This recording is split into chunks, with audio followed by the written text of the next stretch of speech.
Okay, I think we're live. I hope we're live. Hey everyone, Kristin Carpenter here, CEO and founder of Verde Brand Communications, founder of the Channel Mastery Podcast, woot woot, and the founder of the Multi-Channel Marketing Academy, which I'm putting on with my incredible team at Verde. So happy to be here with you today. And it is Monday, July 27th. Here we are for our weekly talk show, Verde Live, second episode. Okay, so I've been really looking forward to our time here together. My team and I have researched some great headlines to provide specialty-specific analysis to in the topics of the changing landscape of media, consumer behavior trends, and as we're going to give a little bit of a heads up on the content that we have queued up for you this week. Super, super good show. We are starting season 4 of Channel Mastery after taking a couple weeks off to finish up the first cohort of the academy and recalibrate a little bit. And that means going paddleboarding, getting outside, riding bikes, etc. We really had to kind of let our hair down a little bit because that was a big lift. Super, super good, but a lot of work. All right, so we're going to go ahead and just dive right in because I value your time so much. We are going to start with our media overview. And I have a couple of things to bring up here. One is sort of a captain obvious, but it's just COVID-19's continuing impact on the newsroom. And this, I just didn't even want to dovetail in what's happening with the election right now and consumer sentiment around trusting media in terms of fake news, everything that's going on with Facebook, etc. So I'm keeping it really simple. I wrote a story for The Voice, which dropped, I believe, last week or the week prior, which is produced by the great team over at Snooze. But I wrote a story in there for Dennis Lewan, my awesome editor there, on the changing state of media.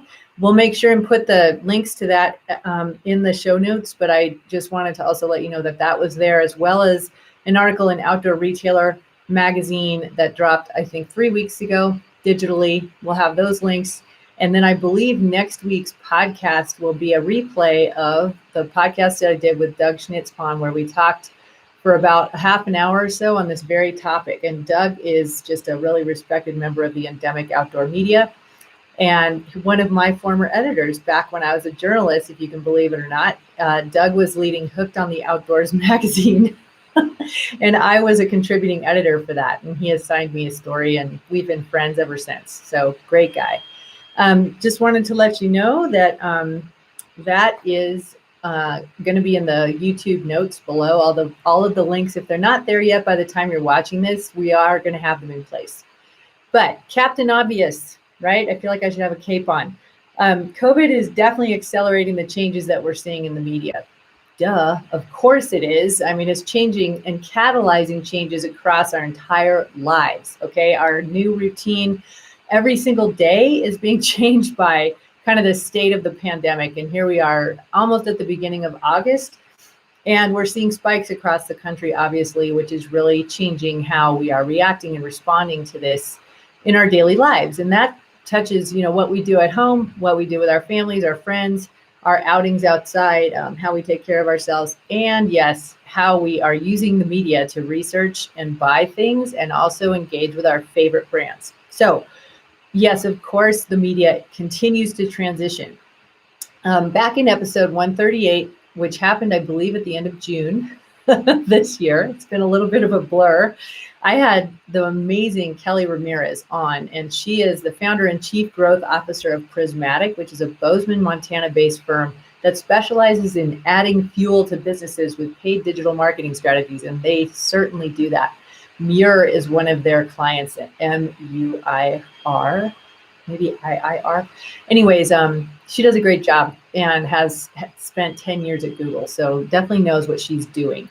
And she, if you haven't listened to that episode, you really should. There's so much great information in there. I listened to it again while I was riding my bike this weekend, and I was like, wow, this is a great episode in terms of just the incredible amount of insight that she brings and her expertise around our markets and what's going on with paid search and also just search engine marketing. So she said in that episode, and this was only for Q1 of 2020, so this number has definitely grown. But at that time that she had her best numbers was in June around Q1. 54% more revenue came through e-commerce channels overall, not just by specific industries. And up to 70% of that came through mobile. Okay, so that's super important to take note of. And it is a trend that is definitely not changing. Okay, so if you look at that trend and you know that people are researching, validating their buy, and then creating the actual purchase online, or finishing the purchase online because the cash register has migrated online, obviously that is going to affect endemic media. Okay, there are two things I want to point out around this for you, our incredible specialty brand and retail audience. Okay, first, we want to connect with people, not mastheads. I mean, everything that we've been going through with COVID, all that we're doing with connecting on our browsers, Zoom. I mean, a lot of people are saying they're kind of zoomed out. Well, this is kind of our new normal right now, especially as we continue to navigate through the pandemic. So people connecting with people, not mastheads, is the number one thing that we need to be looking at here for the evolution of traditional media. And we need traditional media to evolve. We need the trust that traditional media brings, the leadership that they offer. It just needs to evolve so that we're seeing the people creating the content and understanding who they are and how they relate with us in our specific world. It's almost like a way of personalizing information by putting the editor who has researched or is presenting, in front of people. And we are seeing some great brands do this, like Cycling Tips brought their gravel reviews that they did in Sedona online. They did a great job. Shout out to James Wang and his team over there. They really have done a great job personalizing their brand, if you will, their masthead, by putting the editors more forward. And they did this also through their podcast that they've been doing for a while. Kaylee Fress does a great job on that podcast. Etc. So keep in mind, consumers want to hear from a person on what they should be buying, not from a masthead or a byline. Okay, so that's a really important thing. I personally would trust somebody like Jason O'Mahony from Gravel Cyclist on exactly what kind of tires I should buy to go do my favorite gravel bike event. Maybe it's Big Sugar from Lifetime coming up in August or October of this year in Bentonville. We hope that is still going to happen. Not sure I'd counted it at this point, unfortunately, just because of the way everything's going in the country with COVID. But my point is I would much rather look at Jom, he likes to call himself, Jason O'Mahony's content over just a name in a masthead. And blisterreviews.com is another publication that's doing a great job with this. They're doing it through long form written reviews, but they do a lot to explain their reviewers. And I think that at the time I interviewed Blister, they had 6 contributing editors, okay, not very many, and you could read all about them, where they like to recreate, how tall they are, how much they weigh, everything that we're used to looking at in terms of validating our choices for buying things online. We're now seeing some endemics evolve in this way. And I think it's really going to make a big, big difference in terms of people wanting to pay for that editorial. Okay. So content creators are now emerging to be kind of the big disruptive, everything is being disrupted in COVID. They are literally raising the bar in terms of what audiences are expecting. They're super nimble. They're building enormous audiences on TikTok, YouTube, Instagram with visual-based content, and ultimately taking their audiences behind the scenes in terms of product launches or product recommendations or unboxing. I mean, you're a consumer. You've probably participated in this as well. So keep an eye on the YouTube creators and TikTok creators. TikTok is a huge discovery platform. Don't be shy in terms of getting on there and playing around with that for your brand. It's really a fantastic way to connect with your brand fans and build more of a loyal audience. They're really able to connect with you, get to know you, get to know your personality, all of that. So I did cover this evolution in terms of content creators versus traditional media in the Outdoor Retailer Magazine article that I did earlier this month in July. So the link to that will be in the YouTube notes, I think, below. And then next week, I believe we're running the podcast that I did with Doug Schnitzpon on that very topic on the weekly chat, which is the podcast produced by Outdoor Retailer. So very first week of August, you will have access to that in episode number 141 of the Channel Mastery Podcast. It's a great interview. Doug does a fantastic job kind of pinning me to the wall on some tough questions. And he's just a great guy, great interviewer, very funny guy too. So I think you'll really like that. The other trend that we're seeing in media is audiences are being trained by grocery and everything else in their day-to-day lives, which we've been covering on consumer behavior reports we've done for SIA, a lot of the panels I've been leading, etc. Audiences are very much not going to give up the one-stop shopping and the conveniences that buying online, picking up in store and curbside are offering them. And really the media is no exception to this. So traditional media entities that have been served and are now encumbered with their revenue models, i.e. advertising, are now pivoting and providing audiences with membership sites, right? You may have seen some of these in our world, especially in cycling. So Bicycling Magazine, Matt Phillips told me last week and wants to talk about this. I'm super excited, and hopefully we'll be able to bring Bill Strickland on to a future Channel Mastery podcast, has launched a membership site. So that's Hearst, major publishing company, but with an enthusiast title in Bicycling Magazine. And then we also have seen Velo News' All Access Pass from Pocket Outdoor Media, the company that just purchased about, I think, just under 30 titles from AIM. AIM used to own Backpacker, Climbing, and Snooze, a lot of enthusiast publications. So my guess is if everything goes well for Pocket Outdoor Media with this All Access Pass, that we are going to see that roll into, if not sooner, that backpacking, climbing, etc. I would love to hear your thoughts on the new membership sites being offered by the endemics and enthusiast publications in our space. And I'm sensing we might see a bit of an onslaught of these. And just like everything else we teach in Channel Mastery and in the Academy, you have to truly know your audience inside and out to be remarkable to them with such an offering and to get them to invest in something like this when there's so much free content online. So I'm super curious to see how these endemic titles will kind of pivot and change their monetization around these membership sites. And please chime in on my LinkedIn page.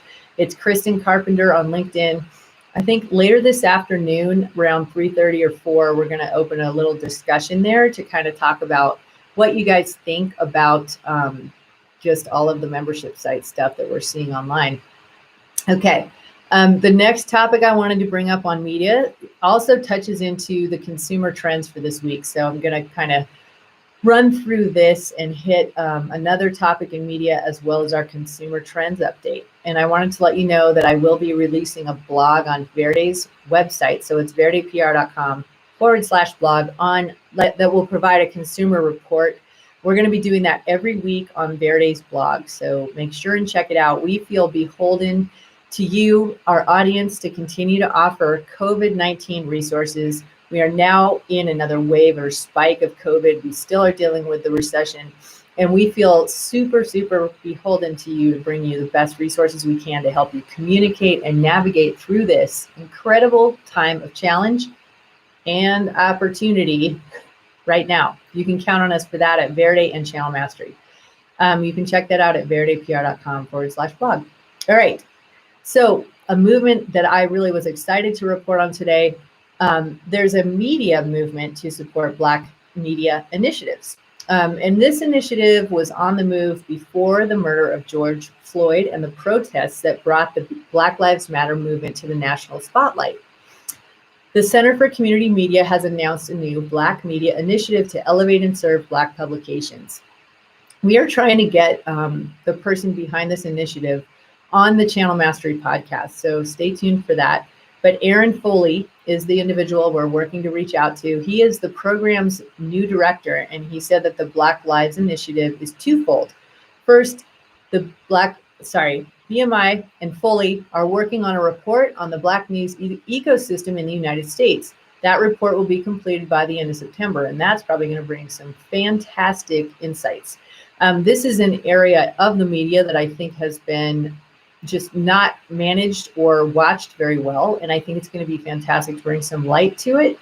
The more light that we have on topics like this, the more we can bring attention and awareness to it through the reach of our companies and our brands. And that's fully what we expect to do here at Verde. BMI also looks to provide resources and programming to Black publications and journalists to elevate and support these Black publications, which is fantastic. Foley said, Black press has always been hyperlocal, but the black press has never gotten some of those buzzword labels. This plays into the perception of these places within the larger sphere. And he believes that the focus on hyperlocal black press has resulted in a kind of exclusion that leads to lagging behind other local media outlets in technology, innovation, etc., and being shut out from conversations about strategies to combat misinformation and disinformation in Black communities. And those communities, he said, are more susceptible to it. I think we're all susceptible to that today, but I love the focus here. What is measured is managed. So I think that this is a fantastic initiative, and it is my great hope that we can get Aaron Foley on the Channel Mastery podcast to talk more about this. And on the topic of Black Lives Matter, it is a great transition into the last piece of our weekly live show here at Verde Live, and that is talking about trends in consumer behavior, retail trends, and we'll have the links in the show notes below here under the video, reported in a story titled, Have COVID-19 and Black Lives Matter Accelerated Values-Based Buying? And here in the specialty markets that we serve here at Verde and Channel Mastery, we already are very, very aware of the importance of cause marketing and the importance of trying to make that, truly something that I think differentiates our brands and enables us to use these brands for the reach that we're hoping to see in the world and that our consumers want more and more of. Obviously, COVID-19 has accelerated the adoption and impact of values-based buying. And as I said, we are leaders in our specialty spaces in that way, especially in the active outdoor lifestyle markets. Suzy Consumer Insight has published a State of the U.S. Consumer Report since the start of COVID-19 in March. Super cool platform. We're going to be getting more into that next week in the live show around the Suzy Consumer Insight just platform and what it does. In a recent episode, Matt Britton, who is the founder of Suzy Consumer Insights, looked at how the BLM movement was impacting consumer behavior. And the report showed that consumers are eager to align their spending with brands, businesses, and organizations that mirror their prioritized ethics. And those ethics were changing at the beginning of COVID, March, April, May, and obviously into June. They were very heightened and accelerated when the Black Lives Matter movement truly took off and took hold of this country. 65% of consumers are more likely to support a brand that cares about the same social issues that they do. And consumers are also researching and purchasing more from Black-owned businesses by nearly half, which is awesome.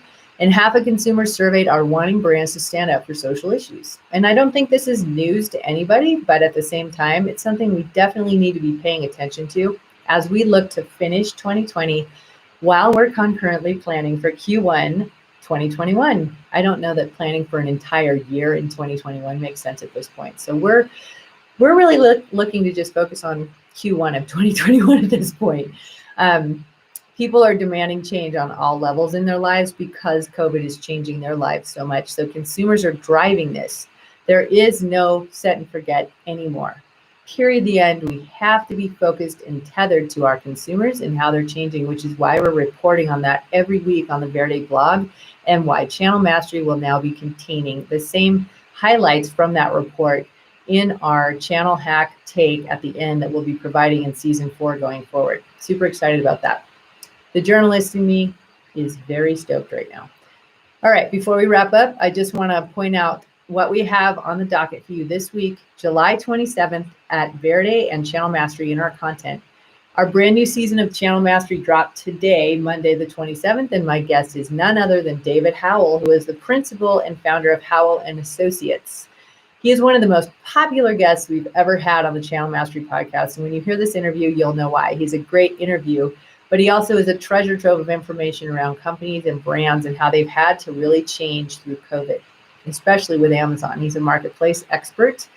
So if you're wondering how COVID-19 impacted the Amazon marketplace or other marketplaces, or lived that impact yourself, and maybe are experiencing the traumatic impact of that, you'll want to tune into this show. Check it out on your favorite podcast platform at channelmastery.com. And while you're at it, it would be awesome if you could subscribe and leave a solid review for us over on iTunes to make the content available to more specialty business and brand leaders during what I think is the most challenging time we've ever had in our businesses, but also the most opportune time. I really do believe that. We also, as I said, have a new blog post hitting verdepr.com and a lot of activity happening over on LinkedIn. So check all of that out. And that's it for this week. I appreciate you joining me. I'll be back next Monday at 11 o'clock. I think I'll be broadcasting from Bozeman, Montana in my Taxa Cricket Overland trailer. I'm going up there to move my son into the dorms with my daughter. Super excited about it. And I believe I'll be broadcasting from the Taxa trailer next Monday. So I look forward to seeing you there outside of the studio and out in the field. Have a great week, everyone. Looking forward to next week. Take care.